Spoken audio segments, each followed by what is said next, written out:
I definitely think that they should because, Walnut's such a competitive school, so that's why maybe they don't offer it to younger students. But I think that if a younger student feels that he or she is capable of handling the class, then they should do it. So I feel that they do restrict us too much. Maybe freshman year, most of us can't do the AP, but I think sophomore year we should have a bigger selection of APs to choose from, not just AP Euro and AP Human Geo. I think in a way it makes sense, seeing as you're not allowed to take too many AP classes your first or second year.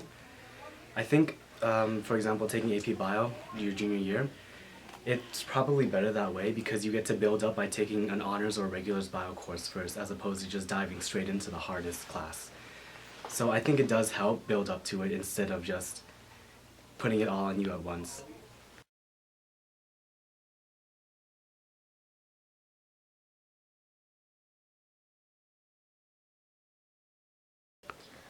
Well, being in IB, it's very rigorous. So I have thought about dropping out of IB, but it's impossible. And if you do, you drop to all regular classes. So I definitely think that this is an issue because if you do choose to drop IB, you basically ruin your whole schedule. And junior year is very important, and that's the year that IB starts. So if you do drop from IB to regulars, it looks really bad to colleges when you apply. And so I think they should be more flexible, maybe try to offer more APs, honors, instead of switching to a full regular schedule, because it'll impact the student, because the student goes from an all IB course to all regulars. They might think, oh, what am I doing in all regulars? I'm just wasting my time getting nothing done. So I think it'll really cripple their self-confidence as well. Well, there is a balance at this point. I think that if you sign up for the hard classes, you should commit to them and you should try your best to do well even though you aren't. But at the same time, if you really cannot do well, you should have a little wiggle room to be able to drop out. But still, I think that anybody who commits to those courses should try and stay through with them.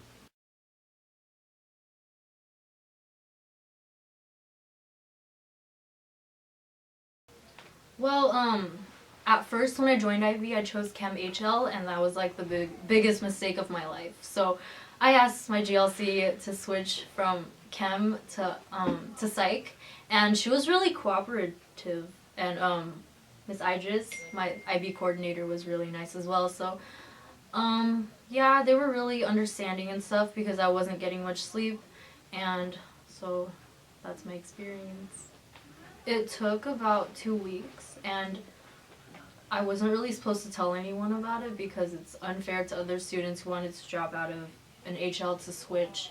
But Psych was fairly open, so that's why they were able to do that, because a lot of people wanted to switch from Chem to Bio, and Bio's all full. So. Personally, I have not, but that's just me. I know there are plenty of other people who have, such as people who are taking too many hard classes and want to back off, or who aren't taking enough and want to take more.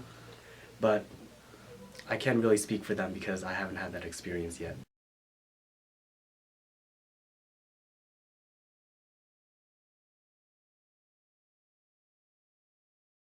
Okay. So it's a good question and a valid concern. But the reality is that, we put together the schedule of all our classes and base the number of seat availability based on what the students want. So we don't only offer classes that teachers want to teach, but we offer the number or the quantity of classes that students tell us they want to take. The problem that comes up when students want to make all the changes is that oftentimes there isn't the seat availability to change from one class to another class. The other reason is that students have more than one opportunity, multiple opportunities to pre-register for classes, register for classes. They go online and choose their classes, then they come in July, meet with the GLCs and get their classes. So there's ample opportunity prior to the start of school to get the classes that you want. So when we start school, our philosophy is you have taken the time to think and reflect and decide, and you are currently enrolled in the classes you want, right? And we've built the schedule as such, and so those parameters tend to limit our flexibility and maneuverability. I think it's flexible now. But, you know, maybe if I put on a different lens and looked at it from the student's perspective.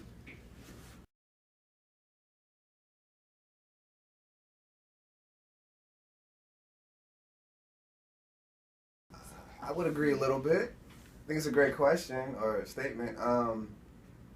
You know, you're not going to know if you like the class all the time until you maybe have an opportunity to be in it.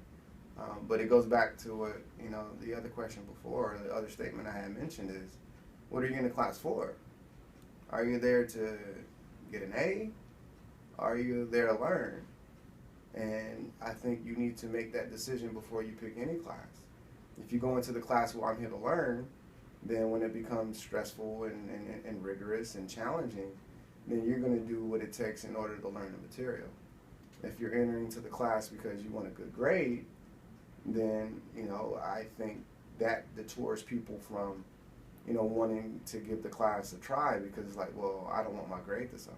Sure, and that too is a valid concern, and one could not know how challenging a class is until they're in there. I get that. However, there are lots of very informed people on the campus that can help with that prior to course selection. For example, you can talk to the actual teachers who teach the class, and they can give you a very fair and honest assessment of the level of rigor and challenge that comes with it. Also, you can consult with your GLCs, you can talk to your parents, you can also talk to upperclassmen who are currently enrolled in the class, and you can get their experience and their feedback in terms of time commitment, challenge, etc., etc. One final note is, even once a student gets in there, part of the problem is this predictability of failure, and there seems to be this running theme that students can foresee the future and know that they will either fail or succeed, whereas our philosophy is you can be successful and you will be successful if you put in the time and the effort, and sometimes the beliefs of the GLCs tend to differ with the beliefs of the students.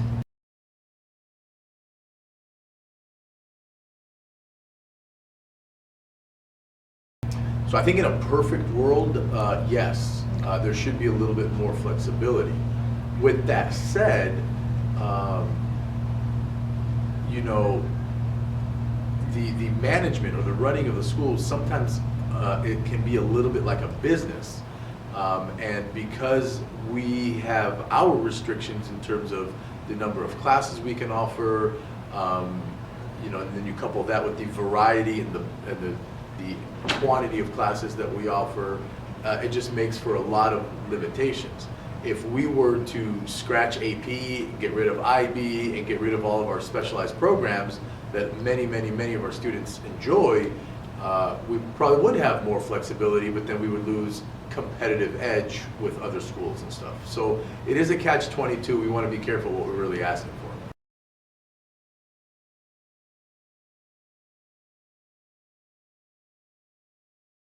I think the best advice I can give students is to get their own advice.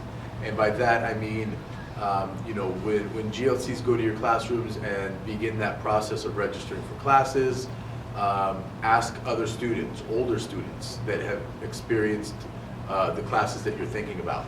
Talk to your parents, talk to your GLCs, talk to teachers, and really gather the information that you need to really be able to make an informed decision, and then choose wisely. Okay, biting off more than you can chew and hurting your GPA may not be the best idea, but you can still be very competitive for your universities by knowing your limits, taking classes that fit within your limits, challenging yourself to an extent that you're comfortable with, and then performing to the best of your abilities. That would be the best advice that I could give.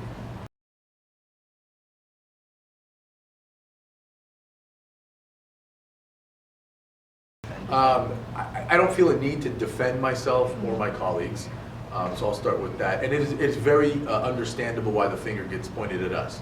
We are the people you come to when you've got these concerns, and oftentimes we're the people who are telling you no, or go back to class, or or whatever. So with that being said, are we to blame?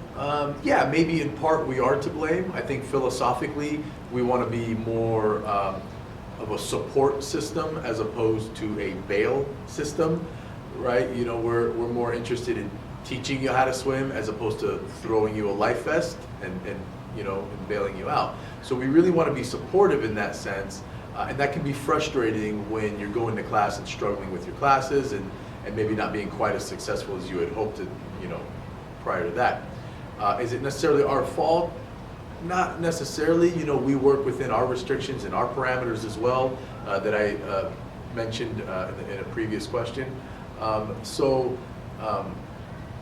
It's not a perfect system, but it can be a lot better with a little more communication between the student and the GLC prior to course selection. And I think that's really the key point. If students and GLCs are communicating before classes are chosen, then I think a lot of this frustration can be alleviated or dodged altogether.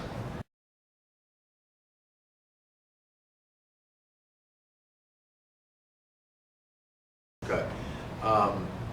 And the reason for dropping AP and IB classes being so tough is twofold.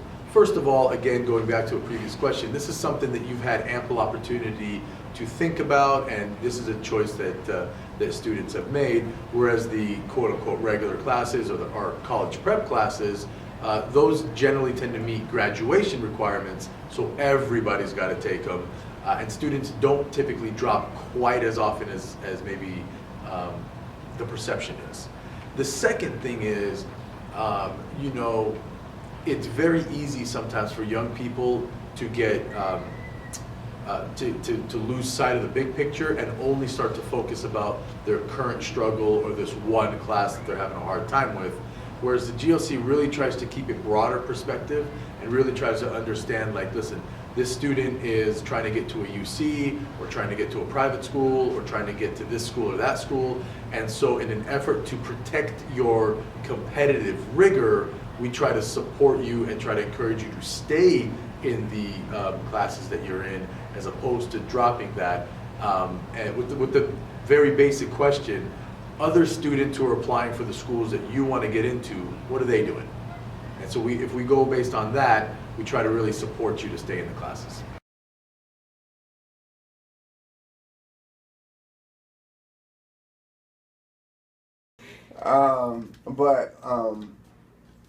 Seriously, if you're considering dropping a class this late in the semester, I would encourage you to speak with your GLC and really, think about what it is that you are forfeiting. It's more than you just dropping a course. It's actually you not following through on your commitment. And so I think having a conversation with your GLC, letting them know your circumstance, because every circumstance is different. Sometimes it's not because students don't want to commit, it may be another dire situation. So having that conversation with your GLC, and before that, even having that conversation with your parent or guardian. I think when all those, and your teacher, I think when all of those stakeholders are in play, it gives the student the best piece of information and advice that they can have before they make that decision to not want to be in a class. So I think before you go in and request a change of schedule, I think communication is number one. I think that it's important that you're communicating with your GLC so that your GLC is aware that you're struggling. I think it's vital that you're communicating with your teacher and letting him or her know what exactly your struggles are and what you're finding challenge in the class. And then the second part of that is to develop a plan. And there's no better person to develop a plan with than your instructor, than your teacher. He or she has by now a pretty good idea of your strengths and challenges, as should you.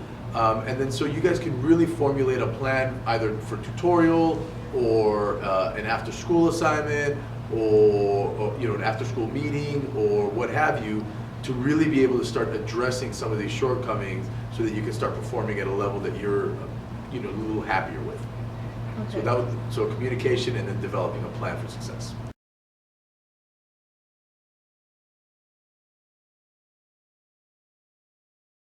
Well, yes, because to keep it all orderly and organized, I guess. And because switching schedules requires a lot of paperwork, contacting teachers, parents, etc. So I see their mentality in keeping it so restrictive, but I also think that they should definitely make it a little more flexible. So if you do, like, if you do take an IB course or AP class that you're not really capable of, then you have a second chance of taking honors instead of just dropping to regular.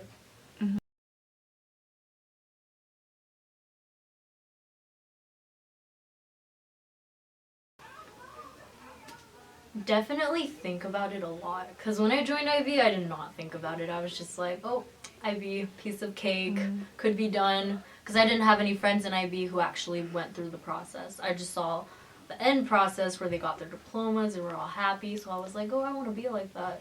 But it's definitely very tedious, and if you do choose a lot of APs as well, know what you're getting yourself into before it's too late.